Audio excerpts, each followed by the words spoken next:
Hey there YouTube, sun's out, guns out.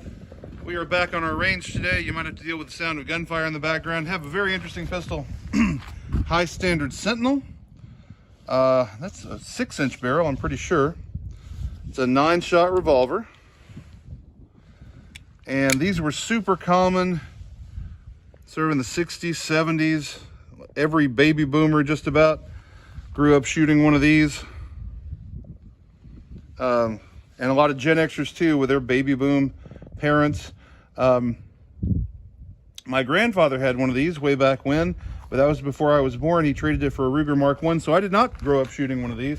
I grew up shooting a Mark I Ruger, which is, to my mind, a much better pistol. Once again, shooting the Winchester Expert Hollow Point. This is the cheapest ammo I could find. Lead hollow point ammo. This particular high standard, very cool, came to me in the original box. It is kind of falling apart because it's old, probably older than I am, but very cool old box. I'm very happy to be able to bring this one to the range to show you today.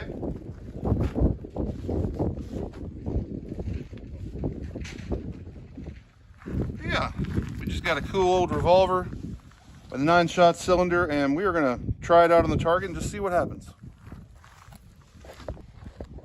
Alas, we've had a casualty of the weather here.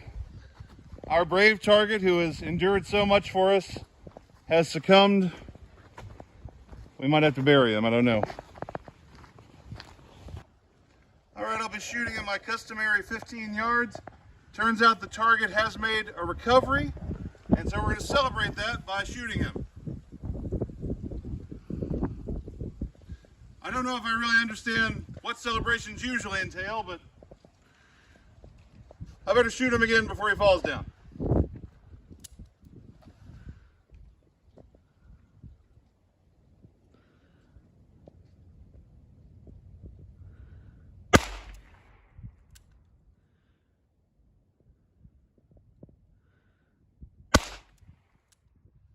One advantage of the wind is I don't have to stand in the cloud of smoke because the wind blows it away immediately.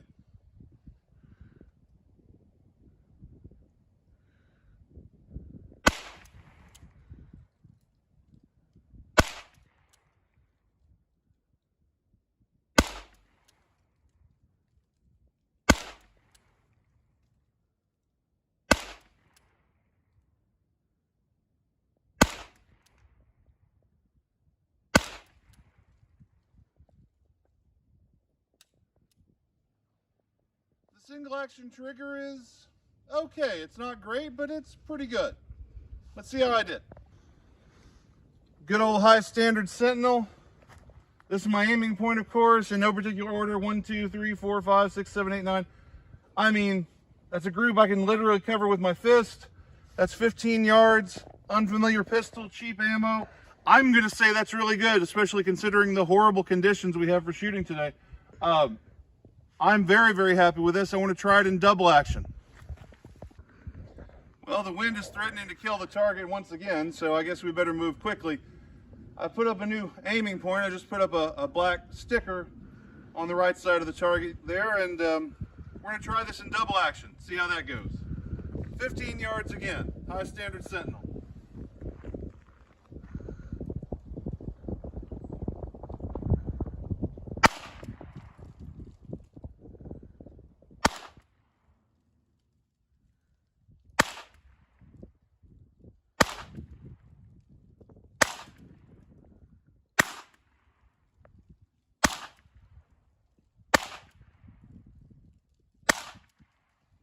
Check it out. All right, high Standard Sentinel double action this time. I would say the two groups are comparable. This one is clearly bigger and it's more vertically strung out. That may be because of the target swaying, and maybe because I was shooting double action. I'll tell you, getting a clear sight picture here was more difficult because I couldn't see as much white on either side of the front sight. So I really put this too far over.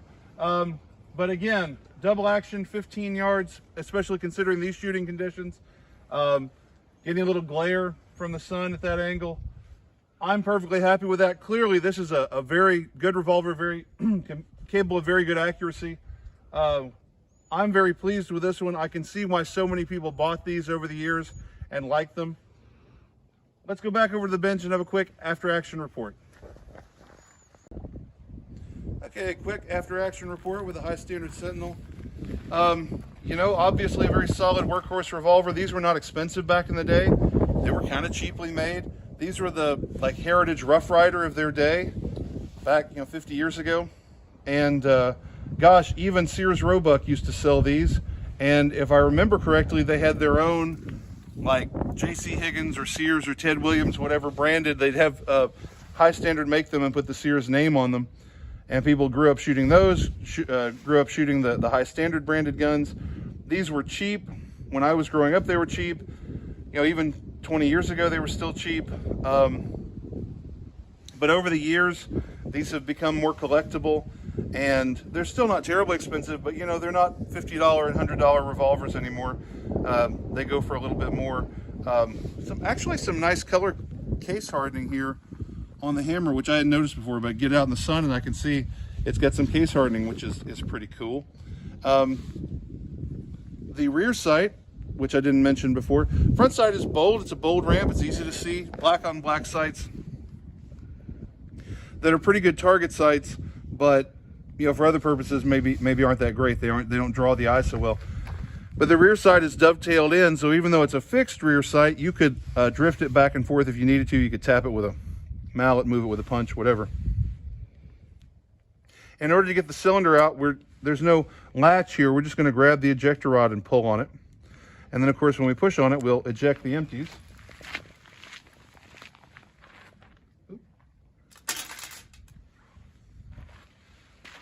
But they eject cleanly. You get 9 shots. Some kind of zinc frame or something. It's not really steel, I don't think. But they were cheaply made, and they were well made, even though they weren't expensive. And people bought these maybe wanting a Smith & Wesson or something. These were actually really good. Kind of cheap plastic grips, but they feel good. The trigger is fine. I mean, I didn't have any problem at all with the double action. A lot of times with a rimfire revolver, you get a really heavy trigger, especially in double action. It's heavy and stiff. This one is not as smooth as a really slicked up Model 19 Smith or something like that, but it's good. I don't have a problem with it. I shot good groups. There's kind of nothing bad to say about this revolver, and I can see why they were so popular. If you get the chance to pick one up and it's not, not an arm and a leg, yeah, I would say buy it. They seem to be great shooters. I think this is the first one I've ever shot. I've shot other high standards, similar revolvers. I don't think I've shot this model, the Sentinel, which is probably their most popular revolver model ever. I think it's cool. I see why people like them so much. If you can, pick one up, try them out. They're a lot of fun. Guys, as always, keep your powder dry. I'll see you next time.